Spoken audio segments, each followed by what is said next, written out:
What is up, everybody? It is Alex from Heavy New York calling from Zoom again, and this time we are here with the almighty Mantar. Thank you so much for being here today. It's great to have you guys here.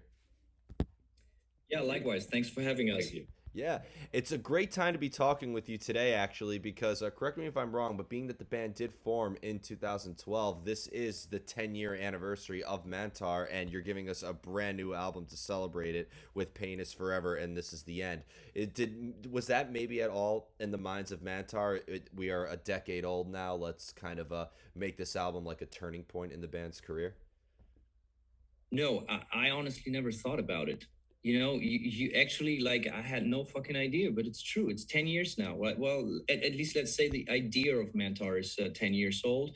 We started jamming around, but I rather consider us getting like a real band in 2013 actually, when we like really like had like songs going and we recorded the first demo and stuff like that. But yeah, probably you could say 10 years. So it's here's a decade. Cheers. Yeah, well, yeah, I know 2013. That's when we first heard of White Nights. I believe that was like the first Mantar song that was released. So like this, technically it's 10 years since the band formed, but next year will be 10 years since the world heard of Mantar.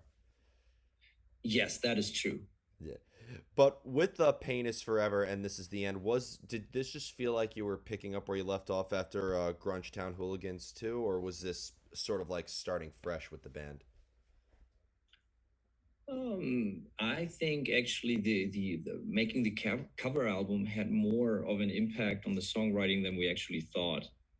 For the new album, we just did this whole cover album for fun reasons, just to entertain ourselves. Basically, after several years of constant touring and making records, I thought it was on time to do something that we enjoy, and so yeah, this new I think like it has a lot had a lot of impact on the songwriting of the new album. Hmm. So it's fair to say that we try to make more simple songs, get right to the point, and tried something a little bit more melodic, maybe a little bit more catchy, like. Yeah, I kind of noticed that with the first like singles you released, such as Odysseus, and like I feel like Odysseus was like a really good representation to like sort of start the album off at. Is maybe that a good representation of what the entirety of Pain is Forever is gonna sound like, or is that just the tip of the iceberg? Well, we tried to put out some of the songs before the actual album release, like, and try to be as diverse as possible with the sound. There's of course way more old school Mantar on it as well. You know, we of course wanted to try to show something that we tried out something new first. But of course, on the album, there's pretty straightforward old school Mantar as well. But yeah, it's we try to pick the singles, if you want to consider it like that, based on the fact to be as diverse as possible. Yeah. Yeah, I've always considered Mantar to be a relatively experimental band. I mean, like some people would categorize you as stoner rock or sludge or whatever is on the periodic subgenre table, but it almost seems like Mantar is sort of its own thing. But old school Mantar, you guys are not even a full decade old yet. Can you really call your early work old school? For us it is, but like who considers a stoner rock? I take that as a serious insult. What does that mean? Stoner rock is the lamest music in the world. Well, I don't understand why they would label anything stoner. I've gotten stoned to Tears for Fears, and I've gotten stoned to Emperor before. So Yeah, like, I don't. What does that mean? Like being like playing slow and jamming and being, I never understood that concept. So I definitely not consider us being a stoner rock band. Even, we don't even smoke weed. We're not a very drug interested. We're very interested in a designer drug called beer, but all the rest not does, really are. designer drug. I mean, in Germany, that's not even a drug. That they're putting that shit in baby formula. Yeah, well, yeah, it's no, but where were we? We were just like about the yeah, old school. Yeah, I think for us it feels old school because it feels like it's been a long time. As you said, 10 years. That's a long time to me. Yeah, It's a quarter of my life almost. Yeah, and I mean when you look at Death by Burning compared to Ode to the Flame, and the modern art of setting ablaze, like it almost seems like there was always an evolution with Mantar, right? There wasn't like a sound that you always had to maintain or stick with. You were able to always go into new territory. What do you think? Did we?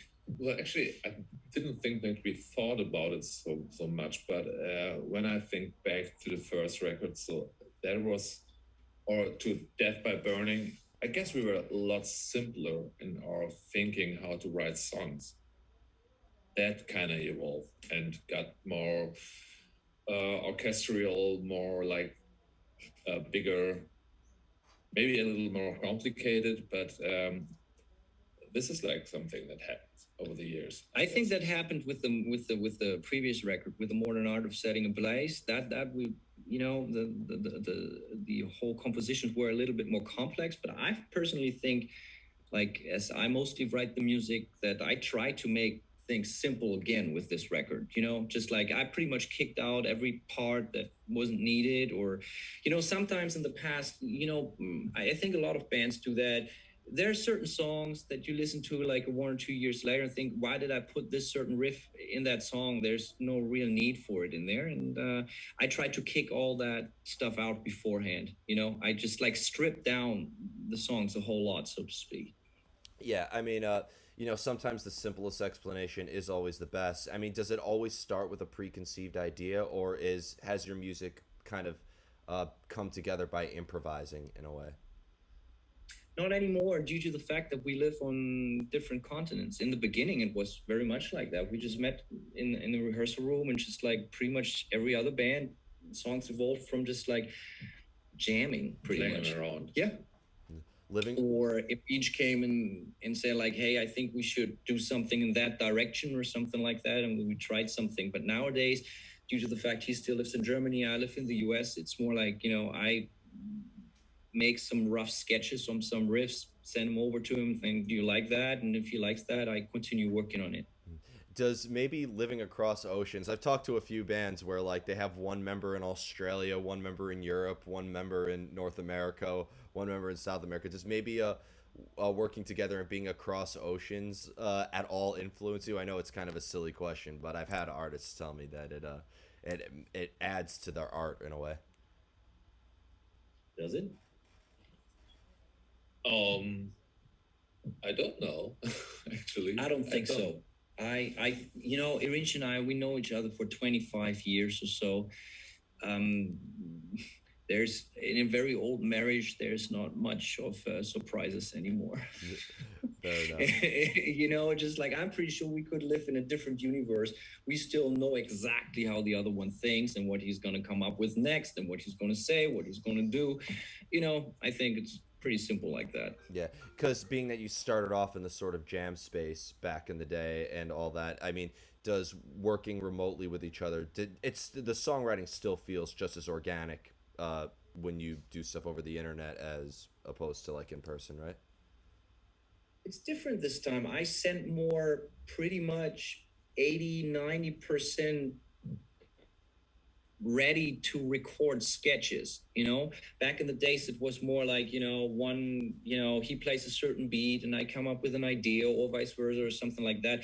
But due to the fact we're so separated, like far from each other, and we only see each other like a few times a year, um there's just no time left anymore to really like, write music together over a time period of several months or something like that. So I usually try to just prefabricate the songs a little bit, and then ask, hey, you like the song? And if he does like the song, we're going to record him. If not, we got to write a new one, I guess. Now, this is a new question I've been asked. I've added to my list of questions that I ask bands. So you're the first artist that I'll be asking this to. But do you want each album from Mantar to represent who you both were at that time, like a timestamp of who you are at that particular time? Or do you think that the meaning of an album could evolve over time as you evolve as musicians? What do you think? I kind of see it as a timestamp. So it's like sometimes it's connected to my personal being at the moment and like my feelings or my thinking about different things. And sometimes I forget what was the situation in the moment, and I don't know. I realized that later when I listened to a record we did before, it's like, oh man, I stamped this like this, um, but there are like other things that are like I didn't see at the moment, like in the recording or in some songs. There are like always songs you don't like that much as others, and then you find out that some songs um, are stronger than you thought in the moment. So yeah. Does that make any sense? That Oh. makes a lot of sense. For me, it's also like, yeah, it's just I appreciate your questions. They're like, they make total sense. But sometimes, I think like a journalist like you in your position right now, you're wondering way more, or you know, I, we just write music. This is what we do, and it's always like a certain picture of time in that very moment what we do. I'm pretty sure like if we would have recorded this very same album in a year from now or a year ago, it would definitely sound different. It's always what you like in this very moment. From my perspective, I can say I did not want it to be labeled anymore to be an extreme metal band, just a generic, yeah, they're loud, they're fast, or they're very especially slow or something like that. For me, it was more important. I want to be, recognized for the quality of the songs. If I don't know if that's going to work out, but that's what I always hoped. I grew up on classic rock pretty much since I was a kid, and it reached, so did he, but also like a lot of 80s stuff. So for both of us, the hardest currency in the whole game was always like the quality of songwriting. It was always about a song. And it doesn't matter for me if it's grindcore or 80s synth pop. For me, it's always the most important thing. Does the song stick to your head? And I always wanted to do that because there's a lot of extreme metal bands out there who just like, hey, our gimmick is that we play extra hard, extra loud, extra heavy, and that is great, but it doesn't mean shit if I don't remember your tune, your songs. And I always was thinking, there got to be a way to combine that, and that's what I tried, especially with this record. I couldn't agree with you more. And like as an artist and a journalist myself, like I don't care what the concept is or the artistic goal or the deep meaning behind it. I mean, that's all well and good. But if the song is not going to catch your ear, if the song is not going to make you move, does the meaning of it really have any purpose at that point? Is it like so? I couldn't agree Don't with you get me more. wrong. I mean, I have all respect for like 11-minute long soundscapes from some post metal whatnot outfit. Just not my jam. Personally, I always been team Ace of Spades, and, and simple songs. Yeah, Just classic rock, ZZ Top, you name it. It's just like I always like the hit singles. fair You enough. know, Fair enough. I never mean, been interesting enough to dig deeper, I guess. yeah. Yeah, Well, but addicted to those pop rock structures and songwriting, and I think we are not good in doing this 11-15 minute long No, we sound collages. we're good in writing a catchy tune and maybe a good hook line and a good song, but like put us in a studio with like 11,000 different synthesizers and effect pedals and whatnot. It's just like we wouldn't even know what to do with it. I guess this is just not our thing. yeah, it could be. It's We're sometimes. no artists. We're very very primitive people playing primitive music. It, for primitive reasons, I guess. And now you got to do a tour with Primitive Man, and it all comes full circle. Oh, primitive. Yeah, nice guys. Yep, Yeah. great guys. But has there ever been a time though with Mantar that maybe like an experience or a lyrical idea influenced the music itself or how you would songwrite, or is that you don't even think of meanings or ideas until after there's already a full song written? Well, I have the song title always before I have the music or the lyrics. I always start with the song title. I think about a cool song title and then I build the rest around it. And then the song title changes. Sometimes it does, but I usually like as an inspiration point, as a starting point, I have a cool song title. And does that do those song titles come out of nowhere, like out of the blue, or do you have like a Yeah, usual place you go to for research or for inspiration? they come. I just, for us, you got to understand, we're not native speakers. For both of us, English obviously is a second language. So for us, it's just a fun. For us, the English language is of course, I live here. So for me, it's just my main source of communication. But when we grew up, and even as teenagers and young adults, English language always been to us just like a pop cultural reference. All English words in general sounds cooler than German words. They're so much easier to assemble, to get a certain flow. And sometimes when you put words together, like my wife, she's American, and sometimes I show her the lyrics, and it's just like, is this correct? And she's pretty much, it doesn't matter. You can do whatever they want with the English language. And then the rules are very strict about German language. There's no like, hey, no gray zone. It's either this is wrong or this is right. Yeah. And in English, what I'm saying is like, I can just think about cool sounding word and make lyrics about cool sounding words. For a native speaker, it might be a little silly here and there, but for me, the English language always been more of an instrument than actually a source of like information. That You that know? that is one of the coolest things I've actually ever heard, and it's funny you mentioned that because my mom is from Germany, so I grew up with the German accent and the German language my whole life, and she's from Bavaria. She's from Bavaria too. So Dann könnten wir jetzt ja aber weiter in Deutsch reden, wenn er auch aus Deutschland ist, Ja, oder? eigentlich schon. Dann können wir jetzt ja einfach. I'm just saying, if you're from Germany as well, or your mom, we could continue in German technically, right? no, I can't speak German to save my life. And you mentioning that it is very one way. Yeah, I tried learning German for 10 minutes and I gave up.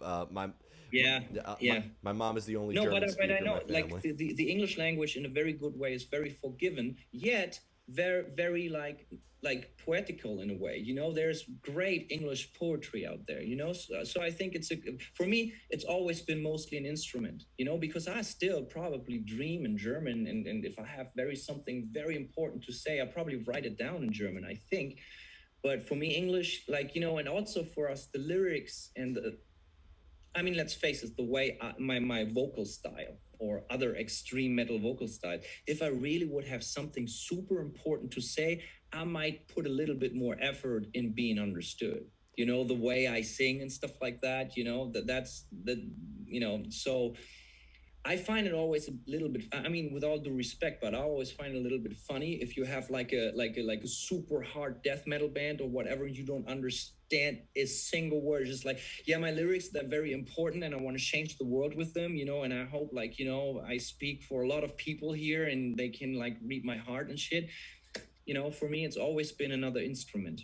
I couldn't agree with you more. And what's funny is I showed my mom Rammstein for the first time, and she translated the lyrics as the song was going. Those lyrics in English are just so bad. Like I only want to listen to it in They're German. even weird in German, trust me. Like, Okay, but at least it sounds catchier in German. Like if you sang it in English, even if it was rhythmically okay, it would still like not be good. But you mentioned death metal.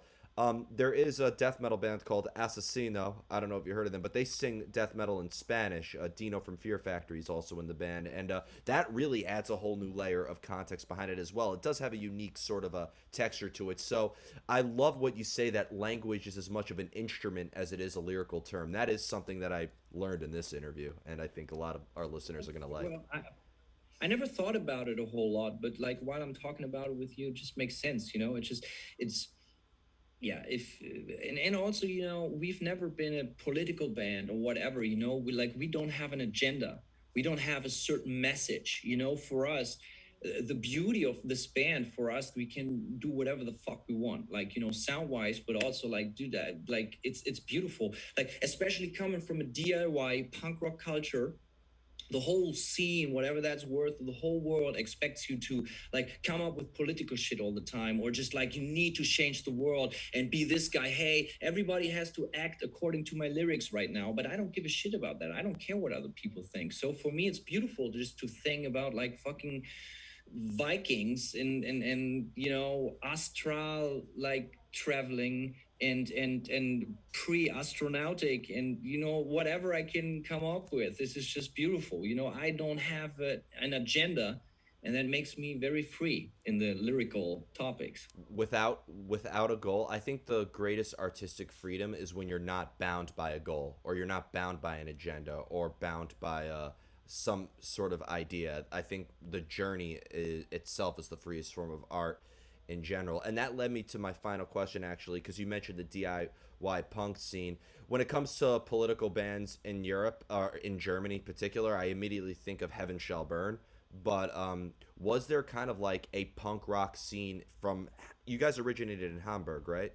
Um, We're more in Bremen, that's 60 miles south, but we founded the band actually in Hamburg. We Before I moved to the US, I lived in Hamburg for 7 years. Yeah, so okay. yeah, you could So consider was us a there like Hamburg an band. active scene? Like I've interviewed metal bands who originated from Bavaria. I've interviewed bands from Stuttgart and bands from Berlin, but it almost seems like with every area of Germany, they have like their own little scenes or their own little genres. Very much like how the US is, and how different areas have different genres. I think it's fair to say the same for Germany as well, right? Yeah, and I think the smartest thing we ever did is not get involved with any scene at all. Oh wow. Because once you do that, you pretty much start preaching to the choir. They expect you to play this and that show under this and that banner. They, and how do I put that nicely? It's just like a certain scene. Sometimes it's very inspiring, but sometimes also it makes that all bands sound exactly the same, all shirts look exactly the same, all album covers look exactly the same. So, and also, like, dude, we've been old when we started Mantar. I was 30 and he was 37 or something like that when we started the band. So I had way more important things to do than trying to, like, fulfill the needs or desires of a certain scene or anything. So, but I know what you mean. It's there's probably something like a scene for every sort of music, and but we always did our own thing pretty much. I think all the punk rock thing was more like a style we want to work, and we were in no scene because if you're in a scene, you have to compromise something, so you can't be really yourself. You have to like play punk rock, and we wanted to do whatever we want, and Didn't even think about it, to be yeah, frank. And we've yeah, I don't know. We we always didn't did want our any own thing. restrictions in Yeah, what we do and I what don't we know. what we wear and as clothes and where we go and stuff like that. So obviously we cannot tell you too much about a certain scene where we're coming from. When I was referring to the DIY structure, that was what more growing up being a punk rock kid. It was completely normal to produce your own records, to come up with own shirt ideas, and to be as independent as anyhow possible. Even though you work with a record label, of course, but try to keep as much control as possible. That's always been very important for us. So it's not so much about the music or the style when it comes to scene. It's more like a general feeling of taking care of yourself. Yeah. So before we go, is there just anything else with Mantar that we'd like to promote? Any chance we can get a U.S. tour very soon? Well, we're going to fly over to Seattle in a few days and play Northwest Terror Fest. And a full tour, well, who knows? Like, touring the US is very exhausting, usually for us, very, very expensive. And so we would love to play a full tour again. We did that several times and it would be on time, but maybe it would be nice to team up with other bands to do that, to make it a fun thing. And for us, it's such a huge country, but for us, any sorts of shows that changed over the years, but now it's more about quality than quantity. It's just I started playing in bands when I was 12 years old. I had my fair share of being around the world several times, and yes, but I would love to come back. Especially like we have nothing but love for New York. We played St. Vitus several times, always been a blast, Yeah. and it would be so nice to come back. Yeah. It was great. We would love to have you here. But thank you guys so much for continuing to make new music. Congrats on 10 years of Mantar. I'm glad that I got to be able to break that news to you. But Well, thank you and I for look You're welcome. reminding.